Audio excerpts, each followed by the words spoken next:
Hey everyone, welcome back to another INZOI video, and today we're going to be jumping into build mode. So we are approaching early access on the 28th of March, and I've had a couple of weeks to check out both the gameplay and the build mode, and there has been some significant improvements since my last playtest. I'll actually leave my previous video on build mode down below if you haven't checked it out. I highly recommend that because I'm not actually going to go over build mode in its entirety today. What I am going to be doing is talking you through some new features that have been added to build mode for its early access. Before we start though, I do just want to say how much I absolutely love build mode and can find myself spending hours and hours building something. The customization in general is next level, and it means that you can fully create something unique, customizable. You can totally lose hours and hours to just tweaking every little detail. So that's kind of my general thought about how much I love build mode. Now we're gonna get into some of the nitty-gritty details. Starting with some changes to the catalog. So we're at this random empty lot. At first you have the building presets, which are the pre-made houses, and here I'm just showing you what one of them looks like. This one is actually stunning. It's like a super modern, mid-century modern house, and there's a beautiful tree in the middle that's kind of been built around it. So yeah, this one is like a stunning pre-made house, and it's all ready to go, so your Zois can move straight in. But back to the catalog, the next category is building, specifically the exterior, which is a new area I want to show you. There are fences and gates currently in the game, but there are little previews that they want to add basements, terrain, tiles, things like that. So that's kind of a work in progress. Then under the home category, you have it broken down into the different areas: roofs, walls, ladders, stairs, railings, things like that. So that's just how everything is kind of divided. At the bottom of the home category, we have the blueprints, which I did briefly touch upon in the last video. So the blueprints are basically these amazing blueprints you just place down on the ground, and then you can fill it in with the walls and the doors as specified in the blueprint. So if you are not a fan of the floor plans, or you just prefer to have something pre-made for the exterior, then this is for you. All right, a new addition to build mode is diagonal walls. So here you can drag the walls. You have 4 different wall heights and then 4 partial walls, 4 half wall heights. But now you can do fully diagonal walls. So you can get really creative with the types of rooms and builds that you create. All right, but for today's video, I'm gonna be taking a pre-made house. This is a 3-bed, 1-bath, and we're gonna renovate it, and I'm gonna talk you through some of the new features whilst renovating it. But the overall floor plan is super nice, and this could work for a family, or I have a single Zoi moving in and I'm using some of the bedrooms for some other fun stuff. But jumping inside, I think the home needs a little bit of love. It needs some color. It needs some sprucing up, some improvements. So it's going to be the perfect canvas for our renovation. Another new feature that I want to show you, which I actually struggled in my previous build mode, is the addition of garage doors. You can have cars in this game, so for the storytelling, for the realism, it's super cool that you can now have a garage. So I just added this extension temporarily and placed the garage door, and it's as simple as that. This is mostly for decoration though, because when you own a car, it will actually go out onto the main street. All right, now I just want to show you the different fencing options that we have. There's a bunch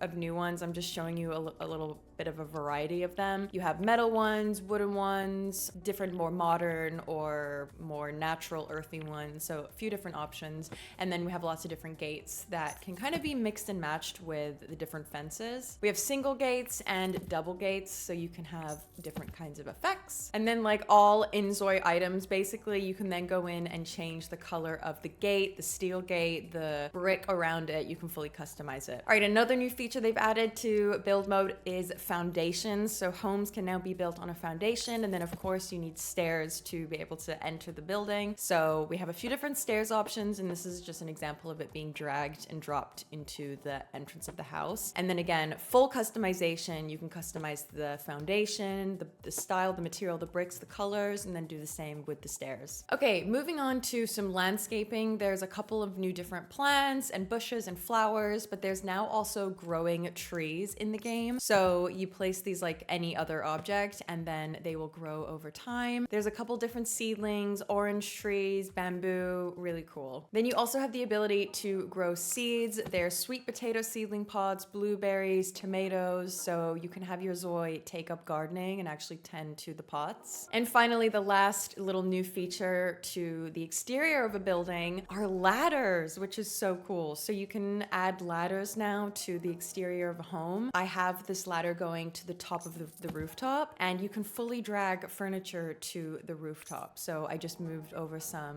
lounging chairs and a yoga mat, and yeah, your Zoi can now access the rooftop. And I just feel like that's so cool, great for storytelling. You can create some really cute little spaces up there. Okay, now we're moving on inside, and I'm gonna talk you through some more new features that they've added to build mode, starting with sliding doors. So there's actually a bunch of new doors in the game, and there's also now sliding doors. So the Zoi will only be able to use one side of the sliding door, but visually, I think that looks really cool and a good way to separate two different rooms. Okay, so now as we are renovating the inside of this home, I'm just gonna speed it up, do a bit of a speed build, just to show you some of the new objects, some of the new clutter objects, a few fun ones in the kitchen, like this hanging glasses, the glasses display, and the drying rack, a few different shelves, and pottery and mugs and bits and pieces for the counter space. Now we're moving into the dining room, and there's actually a bunch of dining tables and chair options, and they do have to snap into place. So the item will kind of highlight in red and have a red box around it if it's obstructing anything. So you just have to be careful where your doors are placed, and going in with a carpet. There's not many carpets actually. I'd love to see some more carpets added to the game. There is enough for the most part. I was always able to find one, but I would love more options. So there's some square ones and round ones and rectangular ones of a few different sizes. And then again, you can customize them, but I feel like a few more different shapes and sizes would be useful. So that is our finished kitchen dining room, giving you a little tour. And that is the entrance. We have a little welcome mat and a seating area, bookshelf, and some artwork. Moving in through those sliding doors, I have already done the living room actually. What I love about the INZOI building is everything feels super realistic and cozy. Like, it doesn't make me want to use crazy bright colors. The wood tones, the color palette, the lighting, everything just feels so realistic and real. It makes me just want to build normal real houses. So in a way, I just feel like it's a different kind of building. It just makes me really want things to feel lived in and real. So for example, mixing and matching wood colors and not having everything from exactly the same set. It just feels much more like a home when it's built that way. But yeah, that's just my perspective. That's just how I like to play the game and use build mode. Now we're going into the office, and yeah, we have a lot of new bookshelves and obviously a desk and an office chair and computers and things like that. And yeah, in this home, there's 3 bedrooms. I decided to do 1 office, 1 playroom, just with a bunch of different hobbies, and then the bedroom. Plants in this game are so extensive. There are so many plants. That is something that they have done so well for the decor. You have plant pots, flowers of all shapes and sizes, some for the table, for surfaces, and then some just to go on the floor. So I guarantee you will always find a plant that works for the setting you need. Okay, we finished up the office, and now I'm going in with a couple of different wallpaper options. So I like doing this at the end. That's kind of my build process, is to do the furniture and then the wallpapers. And yeah, with every wallpaper, you can then go in and change the color palette and even the texture. So again, super customizable. Now we are moving over to the bedroom. I've actually changed the time of day that I'm building in, so you see the lighting changes a little bit. It's a bit more warm. That is a really useful feature actually. So the slider in the top is changed at the time of day, so you can get a completely different feeling and light. We're doing a little bit of artwork above the bed, and this is actually where you can select different pictures, and you actually can upload your own pictures. You can just find images that you create, or I guess ones that you find on Google, and you can upload them straight into the game and put them into your build. So if you have something in real life, like a real life poster or artwork that you want to see in the game, so cool that you're able to actually do that. Another feature that I actually love in the bedroom is the ability to change pretty much every part of the bed. The headboard, the cushions, the pillows, the mattress, the bedding, the duvet, all of that can be changed. You can change the pattern, the color, the texture, and you can have it all kind of mismatching or really kind of sit clean and all the same pattern or color. Yeah, you can create any kind of effect that you want. All right, we're almost finishing up the bedroom. A couple of other big pieces of furniture, wardrobes, dressers, mirrors. We just threw in a TV as well. Now we are going to add some hobby items, so gameplay objects, handheld console. We have lots of guitars. We obviously have an easel. There's a lot of fun workout equipment. There's a workbench. There's actually a whole photography studio setup that you can put in. And yeah, that is pretty much the entire renovated home. So I'm gonna give you a little walkthrough now, a tour of the house, and then we'll do a little recap.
All right, that is it. That is our wrap on new features added to build mode in INZOI. And especially if you're a builder, let me know your thoughts on build mode and if this is something that you'll definitely be checking out on early access release. I have some really fun ideas of different builds that I want to make in the game, so you'll be seeing a few more build videos pop up in the next couple of months. If you're interested in the gameplay, I do have INZOI gameplay videos. I will leave those linked down below, and I will see you all in my next video.